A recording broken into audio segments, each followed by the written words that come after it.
This portion of the video provides an overview of the administration and scoring of the Short Physical Performance Battery, the SPPB, that was developed by the National Institute on Aging for the Established Populations for Epidemiologic Studies of the Elderly, the EPIS, and has been used in many other studies. It shows an actual demonstration of the performance of the components of this battery. The SPPB can be used to assess how well older subjects perform simple movements that represent the building blocks of daily activities that require good lower extremity function. The information concerning functional ability provided by these tests adds valuable insight to the assessment of the older subject. Aside from evaluating the current functional status of an individual, these tests also have been shown to be powerful predictors of future disability, hospitalization, and death, even in participants who report no disability at initial testing. The prognostic characteristics of the SPPB make it very useful for identifying seemingly non-disabled persons who are at risk of disability.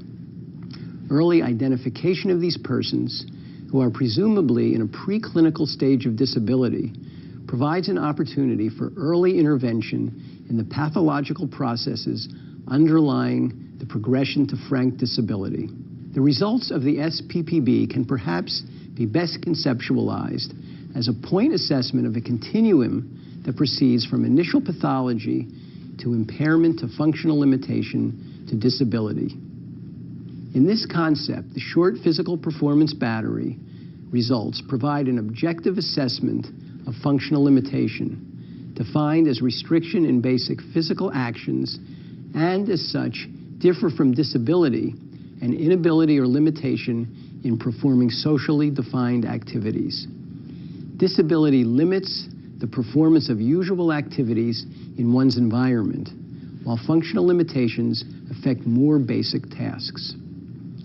During all of the tests, safety of the participants is paramount.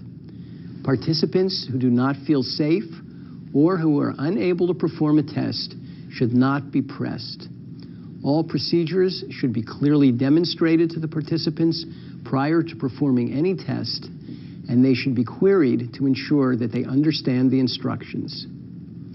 There are specifically worded instructions and safety considerations for each test that will be presented when the tests are demonstrated, and that are also included in an appendix on this CD-ROM. If it is obvious that the participant has not understood the directions, you may reread the standard instructions, but you should not reword them. Remember that you will be demonstrating each maneuver, and that someone who may not completely understand the verbal instructions may still be able to perform the test following the demonstration. These tests have been successfully used in subjects with cognitive impairment.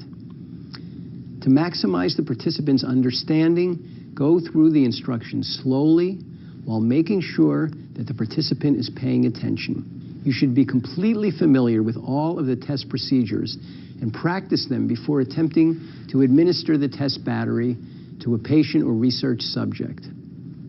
After watching the procedures on the CD-ROM several times, you should practice administering the battery with a partner who is in training or trained, or practice with a volunteer under the observation of a partner or someone experienced in administering the battery.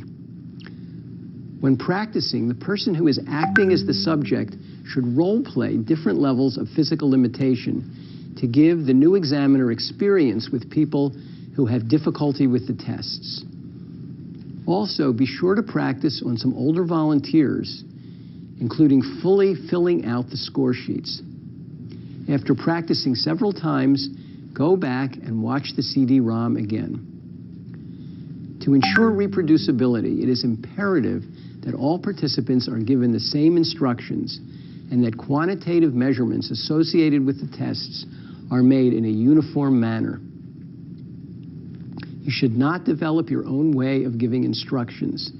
The instructions can be memorized or read, but since some of them are fairly long, you may want to read them from the sheet during the test.